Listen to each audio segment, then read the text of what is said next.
Hello and welcome to the Land and Property Diary. Now this year we have so much lined up for you. We're talking about expert interviews, we're talking about tips when constructing, and obviously how to elevate your spaces. Karibu sana, I am your host, Naomi Mbuvi. Today on The Players, we delve into the transformative world of biodigesters, a cutting-edge solution in waste management and energy production. So stay tuned as we uncover the science of biodigesters. Karuga, karibu sana. Thank you. Why biodigesters? I was jobless at some point, and I served a short stint at a blue chip company that does biodigesters, and that's where I acquired the knowledge, and that's how I started doing biodigesters. So what is a biodigester? Basically an incubation for bacteria, and by bacteria I mean both aerobic and anaerobic. By aerobic I mean bacteria that exist everywhere, like in the air. Then for anaerobic, I mean bacteria that exist in the water. Before someone installs one, what do they look out for? I will first of all come and study the topography of the piece of land where I'm supposed to install it. Secondly, I look at the type of soil and whether the area is rocky. Because if the area is rocky, that means my excavation will be expensive. Thirdly, I will want to work hand in hand with the plumber. Because if the plumbing is off, then the digester will not work. Maybe you can take us through the process of installation? There are different sizes of biodigesters.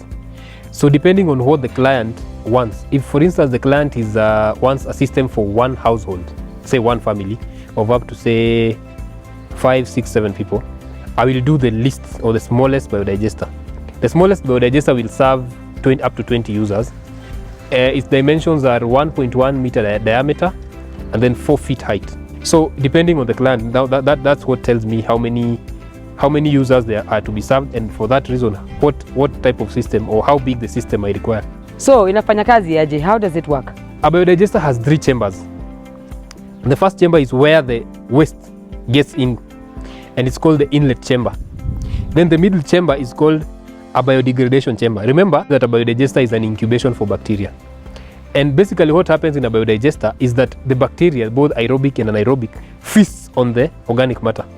By organic matter, I mean fecal matter plus maybe tissue. Once the waste gets into the inlet chamber, it sinks somehow because it's solid, and then it seeps under into the biodegradation chamber, where now the actual biodegradation takes place. Now from there, we go into the third chamber, which is the outlet or the clarification chamber, where basically the water that is rich in gases gets out, and then it's soaked in a soakage or a French drain. Where we in our system we've run away from the conventional soak pit because we do not dig vertically, but rather we do horizontally. The reason being, the purpose of the soakage is to allow the water to percolate back into the ground. So when you do a pit, it's like basically building a house underground that may eventually fill up, especially if the place is rocky. So when you do a horizontal one, that means you've given the water enough surface area to percolate back into the ground. Yeah, so basically a biodigester has 3 gadgets. It has the actual biodigester, it has the French drain or the soakage, and it has a grease trap. A grease trap is installed next to the flow trap that leads to the kitchen. Rather, next to where the effluent from the kitchen gets out. The purpose of the degreaser is to rid the black water off the greases, the oils, and the leftovers, food leftovers. Because remember, in a household, we have 2 types of water.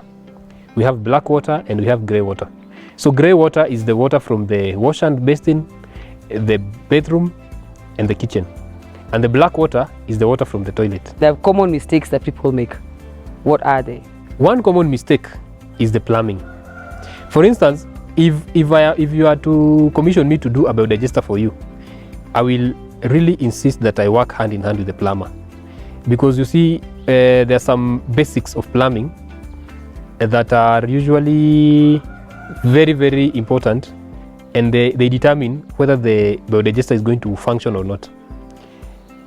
Number one, the biodigester should, the 4 feet should go underground. For instance, where I'm standing, behind me there's a biodigester, and the biodigester is 4 feet under. But the top of the top part of the biodigester is on the ground. Only that in our case, my client decided to have some green lash on top of it. We look at the longest distance the waste is going to travel, and how you determine the longest distance is by looking at the washroom that is farthest from the biodigester. So if the toilet that is farthest is say on an extreme end of the house, you need to raise the waste pipe, the level of the waste pipe from for the outlet of that toilet, so that by the time the wastewater gets to the biodigester, we are not going to dig so deep to install our digester. Because in basic plumbing, for every 4 feet you drop an inch, and a standard wastewater pipe measures 20 feet.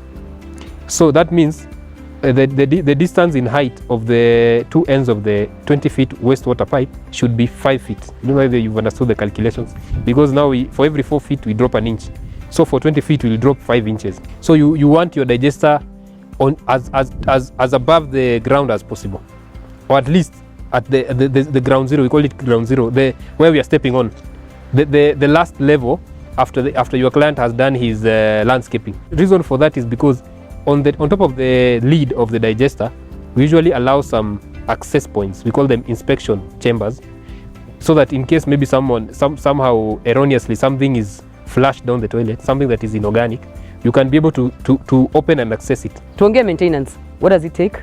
For a biodigester, so long as it's used correctly, the way it's supposed to be used, and by being used correctly, I mean not allowing any inorganic matter in it, then you have no problem with it. The only bit that you have to keep maintaining is the degreaser or the grease trap, because once it has 2 chambers as you'll see it, and one chamber is to hold the leftovers and the greases and the oils. So once they are almost full, you will not want them to topple over to the next chamber, which has clean, water that has no solids. So you'll scoop, you literally scoop the waste. Maybe we can compare this and other solutions available. Most of us, I know, even from our rural areas, we have pit latrines, and the life of a pit latrine is determined by how deep it is, and again the depth is determined by the topography of the area. If the area is very rocky, you may not even go beyond 10-15 feet, but in most areas where it's rocky, you do not have that kind of luxury. So what people used to do now was installing septic tanks, and for a septic tank, number one, the toilet has to be the modern toilet that you flush, that uses water. The challenge with a septic tank is that a septic tank is basically a storage for waste, and basic principles, any storage thing is going to fill up eventually. For most septic tanks, they are built with the technology of brick and mortar, and for that technology, it does not work in some types of soil. For instance, if you are constructing at an area where we have black cotton soil, the expansion and contraction is very high. So on your brick and mortar that you've used to construct your septic tank, eventually it's going to crack. And when it cracks, if it's rainy, it's going to allow water from the ground into the septic tank. So there are people who exhaust every rainy season because it seeps in water. With the septic tanks, it's costly because you may have to maybe do repairs, you may have to exhaust, and it will fill up eventually. With a biodigester, it's pocket friendly, because you may use less the amount you are required to use for a septic tank, and then in the long run there's no exhausting, and then there's no smell, and there are no spillages. Everything is beneath the ground. So that's why most people are going for the biodigester as opposed to the other conventional ways of handling human waste. So final advice? It's an idea whose time has come, and you fight it, you're going to be the loser, because maybe you are going to fight it and say, oh, it does not work. And obviously there are those that have been installed and they do not work because maybe somebody did not take precaution in terms of plumbing and the levels. There are some technicalities that come into building it. So somebody will dissuade you from constructing a biodigester because maybe they had someone else did it and it backfired. But it also depends on who you commission to do it for you. But when it's done correctly, it's the best thing. Hii kitu ni interesting sana. Show me around. Yeah, this is the last manhole into the biodigester.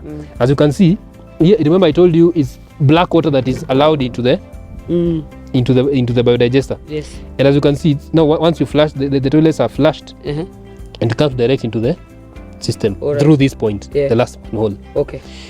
And then for the grey water, you can see a smaller manhole here. Yes. Because remember, the grey water does not get into the biodigester. Yes. So there's this one. Is now kitchen and shower, wash hand, yes, and laundry.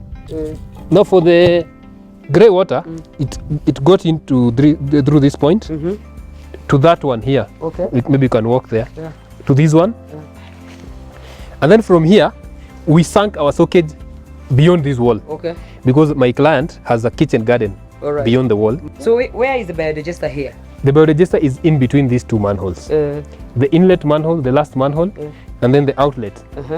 So it lies in between the two. Okay. It's only that my client decided to use this area for the well manicured lawn. You can see clearly inafanya kazi because it's beautiful. Yes, if it was faulty, if it had spillages, then this area would not be the way it looks. Okay. And then here we have the last manhole, and sometimes it's used as an inspection chamber to see what exactly flows out of the biodigester into the so in case of blockage area. Where do I go here? Yeah, in case of blockage, now you will inspect all of these. Okay. You will inspect this outlet manhole.